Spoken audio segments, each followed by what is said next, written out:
Hello, ladies and gentlemen, sunshines and sweethearts. I'd like to welcome you to the sixth episode of the Chuffy Big L Show. Stick it out because you're in for a chuffy treat. Now, I'd just like to say straight away, it's flaming cold. I'm in my kitchen back at the house. Just got back from chuffy work, just bloody washed and brushed up a little bit. About to get my chuffing jumper on. I'm a working class man. You know what I mean? Most of you that's watching this are probably in the same kind of chuffing situation. You're probably in the same boat. You know, you're either working in bloody supermarkets or bloody shopping centres or warehouses or factories or some bloody thing like that. Chuffing, we're on a bloody pittance. You can't afford to put chuffing heating on. So you've got to get your old bloody old woolies out like a chuffing shepherd and keep warm, haven't you? But yeah, just before we go into because we've got whiskey today, I just want to explain to anybody that's not seen before the basic layout of the Chuffing Big L Show. Now, usually we kick it off with a chuffy whiskey tasting. Usually whiskey. Sometimes we've had a cracking on. We've had some beer. I'll be doing wines. I'll be doing chuffing all sorts, brandies and all sorts. But usually, 99% of the time, I'm a chuffy whiskey man. So whiskey we do it because it's my chuffing show. I'm chuffing buying them. Oh no, I'm going to buy something I don't like just for the chuffing review and just say it's shite. So I like to buy stuff I think I'm at least going to have a shot at liking, so it's whiskey. So we usually start off with that. And then my partner in crime, my chuffing cohort, my chuffing right-hand man, chuffing Lee Maddison, usually does like a bit of a chuffing tune. Usually gets the old chuffing wooden bloody plank out with strings on and bangs a couple of chuffing tunes out. And then at the end, the third part, I come back on. And we've talked about all sorts. We've done bloody poetry. We've done boxing, we've done chuffing politics, we've done chuffing all sorts of shit on Big Al Show. So that's the layout. If you like one bit and you don't like another bit, watch that bit, fast forward it, rewind it, do it chuffing, won't we? It's up to you, it's your TV, your equipment. I can't force you to watch all of it, but stick around if you can, because you're in for the chuffing treat. Now, this bottle that we're reviewing today, ladies and gentlemen, Chuffy Maker's Mark. And this is a Kentucky straight bourbon. It's made in Kentucky, so it has the right to be called a chuffing bourbon. And as we've discussed in previous episodes, this will be the natural colour of how it comes out, because they're not allowed to use colouring in the United States of America. It's against the law to colour your whiskies. Now, this is the strongest one that we've currently so far, 6 episodes in. I think we've done 4 whiskey reviews. This is the strongest one we've had. The rest have been about 40, which is very standard.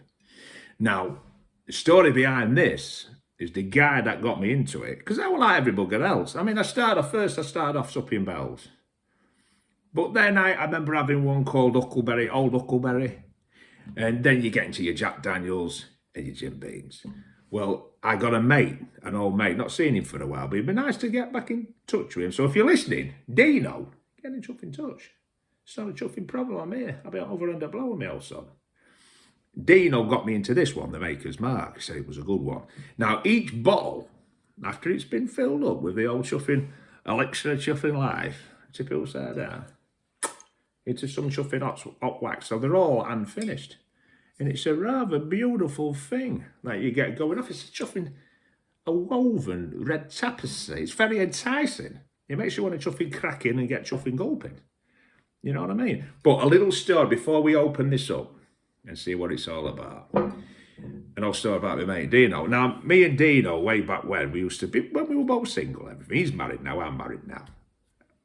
He's not got children, but I've got a son. But we used to go out on chuffing town. We used to bloody paint the town, chuffing as red as that bloody wax right top of that chuffing bottle. I'd tell it for now. We used to go down Donny, Sheffield, chuffing Bawtry, Tick Hill, Nottingham, all over the bloody place. And at one particular afternoon, this was like an afternoon session, and we went round Nottingham. And we used to go with 2 grown chuffing men. Everyone thought we were chuffing boyfriend and boyfriend, you know what I mean? I didn't give a chuffing monkeys left chuffing tick what they thought, to be honest. I just have to be chuffing grub, you know what I mean? But we used to go into restaurants. We went to this one restaurant, I'm not going to name it. The Big Al Show is not about naming or shaming people. But this did happen, and it was in Nottingham. That's as far as I'm going. Basically, we both went to this restaurant, and I ordered a beef bourguignon. And Dino ordered this chuffing chicken thing. I can't remember exactly what it was, but it was a chicken meal. And we sits down, grub comes out, same time. I'm chuffing, 3 or 4 mouthfuls in. And I'm really enjoying it. It's a chuff, as beef bourguignons go. It's chuffing up there, you know what I mean? But Dino, all of a sudden, I heard this like kind of strange noise emanating from his chuffing chops. And I looks up like this and chuffing bourguignons flying all over the chuffing table. He says, bloody, look at that. And I stares down, gulps down at his chuffing plate. Chicken was raw. One side of the chicken was white and had been touched by heat. The other side was basically a pink jelly. Just exactly how it looks when you're taking it out of the packet before he ever sees any chuffing eat. So he calls waitress over. Waitress comes over. She takes one go up at it. She nearly chuffing passes out. She nearly chuffing faints. So we have to bloody steady her and grab her before she chuffing cracks her noodle on one at opposing chuffing tables. Sends all their chuffing stuff flying. She said, oh no, I'll go and get manageress. I'll go and get manageress. She's chuffing, panicking, you know what I mean? So she nips off. I'm sure eating me chuffing beef burger. You know what I mean? I could get a shot, mate. Manageress comes down. Female manageress. Suit on. She comes down, she sits next to Dino. And she's going like that, right close to me. Other side of the table from me, she's next to him. She said, oh, hey, how do you feel? How do you feel? You all right? You okay? And Dino's going, well, bloody hell, he says, you don't come out to get food poisoning, do you? He says, that is just hazardous. You know, that could be death of me. That could be the death of me, that plate full of food there. You don't come out for that. I come out to enjoy a nice, sociable meal with a good friend. And basically, your restaurant's trying to try and kill me. So you know what she said to him? She said, look, she said, I can't stop you reporting it. I can't stop you doing anything you want to do. We're in the wrong, you're in the right. She says, but I've got a suggestion for you. She says, how about you and your mate? You stay, you order whatever you want off the menu, as many times as you want off the menu, as much as you want of anything off the menu, no matter how expensive. Drinks, beer, wine, spirits, you drink whatever you want, as much as you want, for as chuffing long as you want. And when you've had enough, she says, you stand up and you chuffing walk out. First thing Dino said, he says, I'll have that chuffing bottle of Jack Daniels. So, chuffing bottle of Jack Daniels comes over, and he orders some chuffing starters, and I order some more chuffing grub, and a couple of beers and all this lot. But at that time, this is the clincher, this is what kind of makes it slightly interesting, is at the time I was a single man, and as kind of bountiful as this experience could have been, and as tempting as it was to stay, I wanted to get out on the chuffing prowl. I wanted to see chuffing what pussycats were out on chuffing stay, you know what I mean? Meow. So I'm chuffing nagging him. He's, oh, for crying out loud. So after maybe 3 hours, we'd have been there all night. We'd have been there till closing time. If Dino had had his way, we'd have probably still been chuffing there now, and neither of us had got chuffing married because we wouldn't have met him. But after this particular point, I finally convinced him. So we stood up and we legged it out. And I goes, oh, let's go in here. So we walked into this pub, and I made the mistake then, a fatal mistake. I turned to him and I says, it's your round. He weren't very happy. He says, I will never, ever forgive you for this. He said, you had the world at your feet. You had the world at your feet. You've thrown it away. First pub we come in. And you want me to, it's my chuffing round. Bloody hell, so that's a true story. So sorry, good old Dino. God bless you. Right, let's have a look then. So we've got the makers, but handmade since 1953. So this was actually created the year that my mum was born. God bless you, Mum. Love you, sweetie pea. Now, made by the Maker's Mark Distillery under the personal supervision of bloody Rob Samuels. I don't know this Rob Samuels is, but he makes some decent whiskey, you know what I mean? All began when I know some stuff about his grandfather. And then it says, his taste vision was a soft, rich, creamy, full body, yet balanced bourbon whiskey. Meanwhile, my granddaughter, Margie, was busy designing the bottle you're holding. In fact, it was her idea to hand dip every bottle in our signature red wax. To this day, making Maker's Mark in small quantities, a little at a time, is a family affair. Enjoy. It's a pleasure. It'd be chuffing my pleasure when I get in chuffing glass, I'll tell you that for now. Right, so we'll go like that. So I get it in here, put it in this little tumbler here. There she goes. Just a little chuffing dabble. Because I'm off out chuffing trampoline in a bit. I don't want to end up off the next door neighbour's chuffing fence like last time. You know what I mean? Right. Left nostril, right nostril, chin, left nipple, right nipple, belly button. Hey, there we go. Right, on the nose. To my mind, I'm no expert, but that has got to have, for me, a fairly high rye concentration. Just that smell, that kind of spicy, dry, peppery smell. It's a nice smell. You can smell also some chuffing sweetness. But it's sweet, it's dry, spicy, it's peppery. Little bit of vanilla. Tiny little bit of caramel. Right, let's get, but it smells like it's going to pack a bit of a punch. It's not. I think one of the last ones I reviewed were quite light and quite airy. Now this one smells, it's got a bit more density to it, a bit more body, a bit more weight. So let's have a chuffing flash around the old chuffing tonsil and I'll get back to you on it.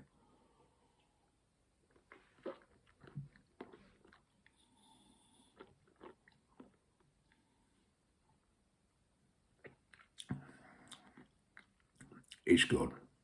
It's good. It's quite spicy. It's quite fiery, especially when you allow it to linger around the mouth for that long. It's quite dry. It's weird because it has a dryness to the flavour. One part of the flavour profile, it has a dryness to it. Yet your mouth is absolutely chuffing salivating. So it's got a good, robust, fully enveloping mouth feel. It's not too sweet. I don't think so. Let me have another slurp. Just make bloody sure.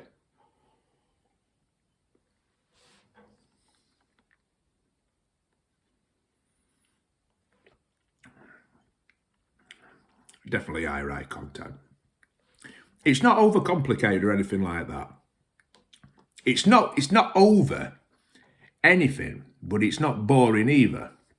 It's got enough about it. It's definitely not about, you know, you get some friends around or something like that, crack this one open and they'll be happy with it. And I'm not sure about the price on it. I think it's in 20s. I think you can get it for in 20s, to be honest. But it's a nice little chuffing drop. And it's a little, I also get one called Jim Beam Rye. And it's not totally the same, but it has a similarity to that. It has a similarity to the Jim Beam Rye. The Jim Beam Rye is nice. So, hey, we'll just get this down as bloody glugger and we'll cut bloody Lee Maddison loose with. In fact, today, he's not doing an acoustic song today. He's actually putting on one which is of a quite good standard. It's a good demo studio standard that he's actually recorded in with all his proper equipment. So you're not seeing his chuffing mug, his ugly chuffing grey bearded chuffing mug all over the screen. But I think he's got like lyrics and it's actually quite a nice song. So stick around. I hope you enjoy getting this dark chuffing beat now. And I'll see you in a bit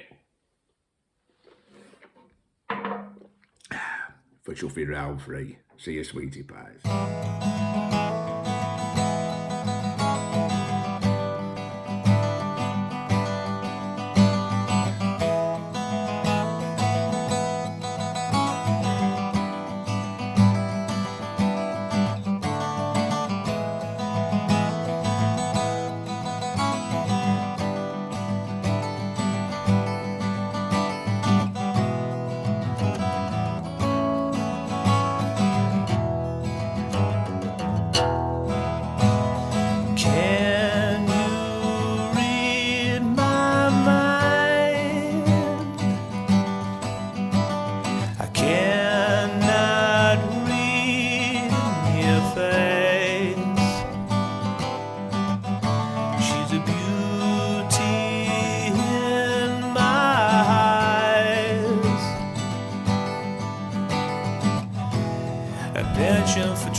wanna see sunshine all over this place.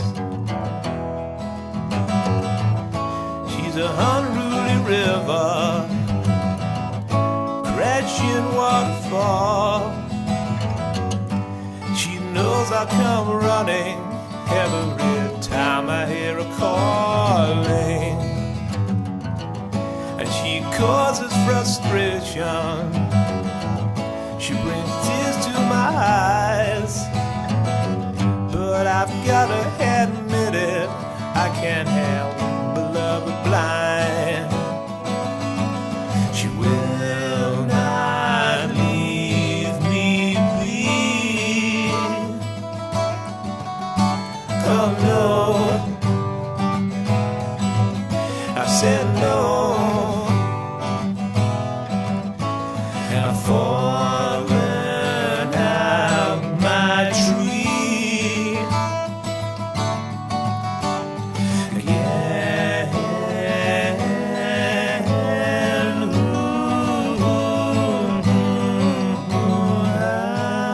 The shadows of old ghosts fall dark on her doors as a sad weeping willow throws leaves on her floors.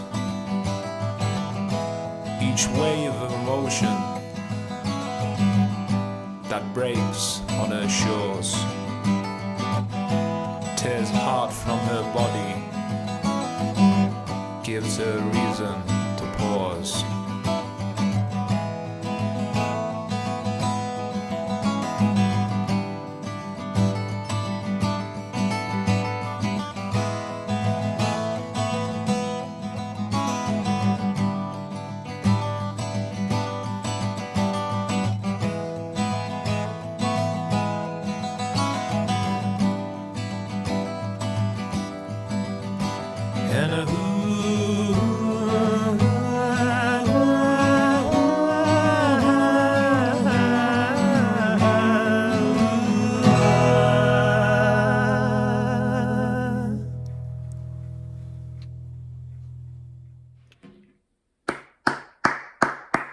And Mr. Maddison, that was chuffing decent, some nice lyrics, and he wrote that song.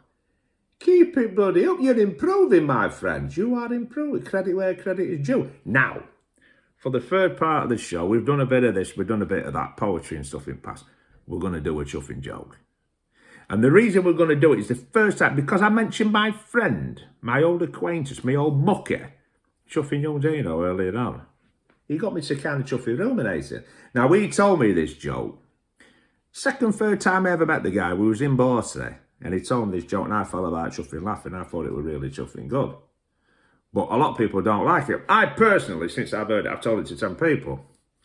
One laughed, one smiled, 3 fainted, 2 have emigrated, and 3 of them ended up in chuffing hospital. I think 2 of them now are on a chuffing psychiatric ward. So we'll see how you, ladies and gentlemen, sunshines and sweetie pies, see how you fare with it. I basically called the gag Orange for a Chuffing Head. Right, and it goes something like this. Other day, I was walking along this chuffing beach. Beautiful sunny day, birds are tweeting, blue sky. The waves are casually lapping up on the old chuffing beach. There's a guy walking towards me who is totally and utterly normal in every conceivable possible way you can be normal, apart from the one distinct feature that he's got a chuffing, oversized chuffing satsuma. Massive orange for a chuffing head. I couldn't take my eyes off him. I was going to say something. Curiosity. But I thought, no, he must get it all the time. He must be chuffing fed up to his chuffing back teeth, if oranges have got chuffing teeth. He must be fed up of it. So I was going to give him a chuffing miss. But he must have seen me looking. And he made a beeline towards me. I'm trying to avoid him. He came towards me and says, look, mate. He says, I'm not bothered. He says, I get it all the time. He says, I'm used to it. He says, if you want to know, he says, just ask. I said, well, I don't know what to say. I said, I've never, ever in all of my life, ever physically on the TV, in books or whatever, I've never met anybody like you. I've never seen anybody like you. I said, chuffing, what happened? And he's talking, chuffing mouthing, oranges going like this, a couple of little chuffing beady eyes. I couldn't see nostrils or ear holes, but he definitely had eyeballs and his chuffing gob. And it was chuffing going. What happened to you now? He says, well, funnily enough, he says, about 3 or 4 years ago, he says, I run this chuffing, very same chuffing beach. He says, I'm walking along, he says, and over there, he says, I seen something chuffing glinting in the sand. So I made a beeline towards it, caught my attention, pulled it out its sand, and it was a lantern. He says, and that morning, he says, I've been watching chuffing Sinbad. You know, I didn't think no of it, but I thought, oh, I wonder if it's one of those bloody magic lanterns, like a little kid, you know. So I get it chuffing wrong. Chuffing Genie comes out, doesn't he? He's like this, Genie. It's, oh, great one. Oh, master, you have 3 wishes at your disposal, oh, great one. What is your first command? He says, I couldn't believe it. He said, I thought, bloody hell, must have had some chuffing dodgy mushrooms or something, but I thought, might as well play along, hadn't I? So I says to chuffing Genie, I says, I want unlimited chuffing money. And Genie went, Dad! And he disappeared back in chuffing vessel. So I was naturally, you would do, wouldn't you? He says, I go to the bank, puts chuffing card in, types my code in, up pops on screen, 1 million chuffing quid. £1 million. Before I'd had a £2 bloody 50, and then it took me 6 months to save that chuffing much up. So I goes in bank, didn't I? Drew out £500,000. 500,000. Goes back with my card, shows it in bloody slot outside. It's £2 million. The more I drew out, the more was accumulating in me. I was getting richer and richer by spending more and more. And the thing is, it says the bank manager, or the government, or the count, or whoever who monitors this card, nobody ever said out. So bought chuffing cars, motorbikes, chuffing houses, jewellery, bloody helicopters, chuffing speedboat, bloody hovercraft, Sky Electrics. I said, I bought chuffing all sorts with it. He said, but you can only have so many possessions, which proves it, you know what I mean? So I got fed up with that. So one day, he gets chuffing, I thought I'd lost it at first, but it just underneath cushion on settee. Put the lantern out, gives it a chuffing roll. Chuffing Genie pops out again. Head's like that. Every time I'm getting him out, he's swaying a bit more. He said, oh, great one. Oh, master. What is your second command, oh, great one? He says, I want to be irresistible to the chuffing fair to sex, to women, to crumpet. So they can't take the chuffing eyes off me. Disappeared back in chuffing vessel. So I goes out on the street. Everywhere I was going, no matter where I went, women could not take their eyes off me. They're nudging their mates. Boyfriends are getting chuffing jealous. All hell's kicking off. He said, I'd not had a bath in 3 days. He said, I had about 8 days worth of chuffing growth on my face. I were mucky. I had last night's chuffing curry stains all over my shirt. He says, I look like I've been chuffing dragged through an edge backwards, thrown out of a chuffing helicopter, and then thrown through a stained glass chuffing window. He said, look at that chuffing mess. But he says they couldn't get enough. He says, and I ducked in this chuffing cafe, to get a coffee and a chuffing hobnob. Chuffing kept on coming up. Chuffing notes are being dropped on table, folded up. Chuffing, meet me here, meet me there. I'll chuffing do this, I'll chuffing do that. You know what I mean? Forget about my husband and all that stuff. I'm up for it, you know what I mean? You couldn't believe it. Now that part, that second wish, he did that for about a year and a half. Finally got his chuffing fill of that. So he'd had his money, he'd had his chuffing crumpet. And I says to him, unbelievable story. I said, never heard anything like it. And he was about to walk away. I said, whoa. He says, 1 second. I said, just out of curiosity, I says, what were your third wish? He says, I told Genie I wanted a chuffing orange for an head. That's why he's got an orange for an head. It was his third wish. First wish were money. Second wish were crumpet. Third wish were a chuffing orange for. He said best till last. The pièce de résistance to end. Okay, sugars, sweetie pie, sunshines. Catch you later.